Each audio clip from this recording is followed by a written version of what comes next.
ഇടുക്കിയിൽ 5 മണ്ഡലങ്ങളും LDF നേടുമെന്ന് CPM ജില്ലാ secretary CV Varghese. ഇടുക്കിയിൽ കൈപ്പത്തി ചിഹ്നത്തിൽ സ്ഥാനാർത്ഥി മത്സരിച്ചത് കാര്യമായി ബാധിക്കില്ല. തെരഞ്ഞെടുപ്പിൽ UDF LDFനെതിരെ അപവാദ പ്രചരണങ്ങൾ നടത്തി. ബ്ലൗസ് വലിച്ചുകീറൽ പരാമർശത്തിൽ DCC പ്രസിഡന്റ് CP മാത്യു ഖേദപ്രകടനം പോലും നടത്തിയില്ലെന്നും CV വർഗീസ് കട്ടപ്പനയിൽ പറഞ്ഞു. കണക്കൂട്ടലിൽ നല്ല ആത്മവിശ്വാസത്തോടുകൂടി മുന്നോട്ട് പോകാൻ കഴിയുന്ന നിഗമനമാണ് ഞങ്ങൾ എത്തിയിട്ടുള്ളത്. 2 കാരണങ്ങളുണ്ട്. ഒന്ന്, ഇടതുപക്ഷ ജനാധിപത്യ മുന്നണി നല്ല രാഷ്ട്രീയ അടിത്തറയോടും എല്ലാ ഗവൺമെൻറ്റും പരിഹരിച്ചുകൊണ്ട് പ്രവർത്തനങ്ങൾ തുടങ്ങി.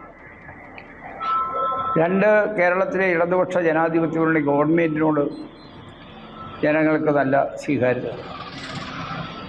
ഇടുക്കി ജില്ലയെ സംബന്ധിച്ചുള്ള വിഷയങ്ങൾക്കകത്ത് കോൺഗ്രസ് എത്രയെല്ലാം അപവാദ പ്രചരണം നടത്തിയാലും ഈ ഭൂപ്രശ്നങ്ങൾ പരിഹരിക്കപ്പെടുന്നതിന് വേണ്ടി LDF ഗവൺമെൻറ് നടത്തിയിട്ടുള്ള പ്രവർത്തനത്തെ സംബന്ധിച്ച് ജനങ്ങൾക്കിടയിൽ അഭിപ്രായമാണ്.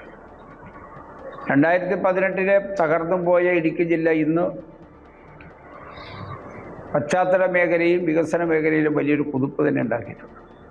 അതെല്ലാം പൊതുവായി നല്ല സ്വീകാര്യത ഉണ്ടായിരുന്നു. ഒരു സഹതാപ തരംഗം, സഹതാപം എന്ന് പറഞ്ഞാൽ തെരഞ്ഞെടുപ്പിൽ തോറ്റതിൻ്റെ അടിസ്ഥാനത്തിൽ സഹതാപം ഉണ്ടാകണമെങ്കിൽ തെരഞ്ഞെടുപ്പിൽ തോറ്റതിൻ്റെ അടിസ്ഥാനത്തിൽ സഹതാപം അതൊന്നും ഉണ്ടാകുന്ന കാര്യമല്ലേ.